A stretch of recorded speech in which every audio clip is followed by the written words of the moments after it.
Alors, c'est un plaisir de vous présenter l'offre de formation de Apprendre autrement ensemble. Petite entreprise, nous sommes trois dans cette petite entreprise. Qu'est-ce que nous proposons? Nous avons d'abord un lieu. On l'appelle la maison Pétale parce que c'est un espace posé en pleine nature à 45 km au nord de Béziers qui vise à nous connecter au vivant et à expérimenter des pratiques pédagogiques phénoménologiques. La phénoménologie, c'est quelque chose qui part, c'est un courant philosophique qui part des sensations, du corps, de l'intuition, de ce qui nous traverse et qui nous rend traversants au monde.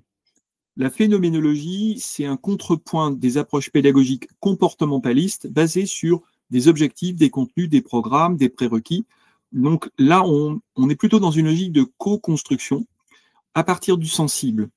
Donc cette approche et ce lieu, cette maison pétale, nous permet, nous offre un cadre naturel pour explorer justement ces approches phénoménologiques. Une recherche est en cours sur la mésologie de l'apprenance collective, autrement dit, les milieux favorables au désir d'apprendre ensemble, pour comprendre comment le vivant nous agit et comment nous agissons sur le vivant. Nous nous appuyons sur les travaux d'Augustin Berck, qui distingue l'environnement concret, extérieur à soi, du milieu, qui est plutôt une continuité, une poursuite du vivant. Voilà, cette maison pétale permet également de mener des expéditions apprenantes avec des ânes et à travailler sur la communication interespèces. Nous apprenons par le vivant, en le vivant, dans la nature, avec nos ânes, et nous avons développé toute une gamme de formations basées sur les paysages, le corps, l'intelligence collective corporelle et un passage par l'art. Soit par la danse buto, par exemple, soit par le conte et l'oralité, soit encore par le land art, le dessin. Deuxième dimension de l'offre, c'est la professionnalisation de facilitateurs. Les facilitateurs existent depuis le 19e siècle, la facilitation sociale, puis vient ensuite la facilitation de groupe et plus récemment la facilitation en intelligence collective. Cette facilitation vise à développer plutôt des postures d'accompagnement des groupes plutôt que de transmission. Donc on sort du principe j'enseigne, donc tu apprends, pour aller vers un principe de côte à côte, de regarder ensemble dans la même direction. On travaille toujours sur cette notion de paysage d'apprenance.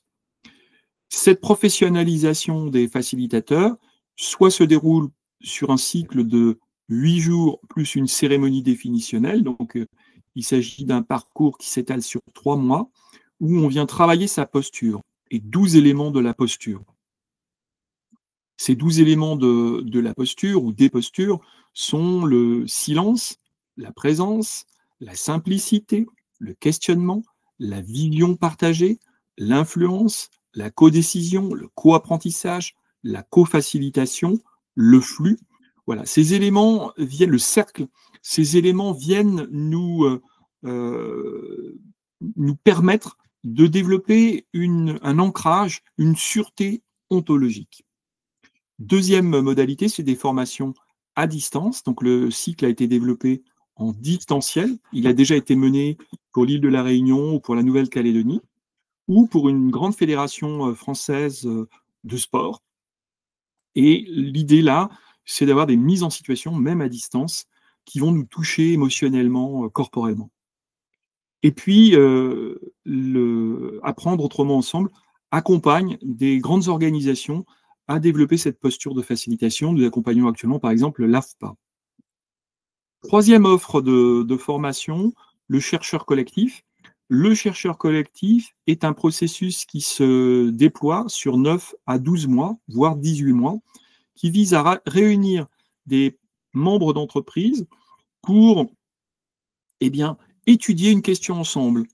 On est sur les principes de John Dewey qui visent à apprendre par l'enquête.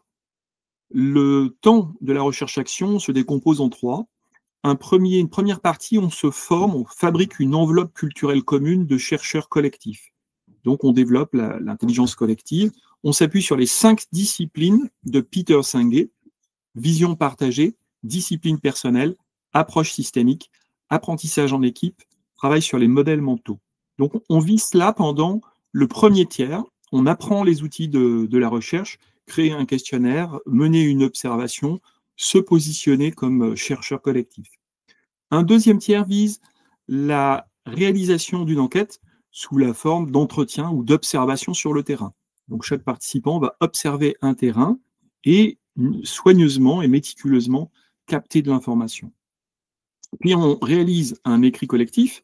On mène là un week-end d'écriture ou 2 jours d'écriture, si ce n'est pas le week-end, où on produit un livrable ensemble, selon une méthode qu'on appelle Libératon, qui vise à accélérer notre capacité à laisser notre ego de côté pour se laisser améliorer par le regard critique de l'autre. Le troisième temps, c'est un temps de mise en forme, de tri et de finalisation de l'enquête. Et puis on célèbre cela. Voilà, ça c'est ce qu'on appelle le chercheur collectif. Apprendre autrement ensemble continue également à investir sur l'intelligence artificielle comme modalité qui vient accélérer des pratiques pédagogiques, qui vient permettre d'ouvrir des possibilités qui n'existaient pas avant. On a notamment développé un service qui s'appelle Explicia. C'est un processus qui combine l'entretien d'explicitation, imaginé par Pierre Vermersch, et l'intelligence artificielle. En menant des entretiens d'explicitation avec des professionnels de la relation, des formateurs, des coachs, des consultants, des facilitateurs, on vient identifier des savoir-faire tacites, invisibles, cachés, et on les met à jour et on aide ces professionnels à prendre conscience de la façon dont ils agissent. Comme dit Polanyi, on en sait plus qu'on en sait dire. Eh bien, avec l'intelligence artificielle, on est capable de remonter à des prises de décision ou des modes de fonctionnement qui sont un petit peu éloignés ou perdus de vue, ou en tout cas pas en conscience. Donc on aide à cette prise de conscience et à une meilleure maîtrise de son style. Enfin, nous développons une offre d'accompagnement aux transformations, aux changements, aux transitions. On est plus intéressé, bien sûr, actuellement par les transitions écologiques. Et on s'appuie pour cela sur la théorie U d'Otto Scharmer. Cette théorie vise à apprendre à lâcher prise et à laisser advenir. Elle passe par la tête, le cœur et le corps. Elle nécessite un solide ancrage, donc un travail sur la durée, et elle se combine bien entendu, avec la posture de facilitation que j'ai décrite.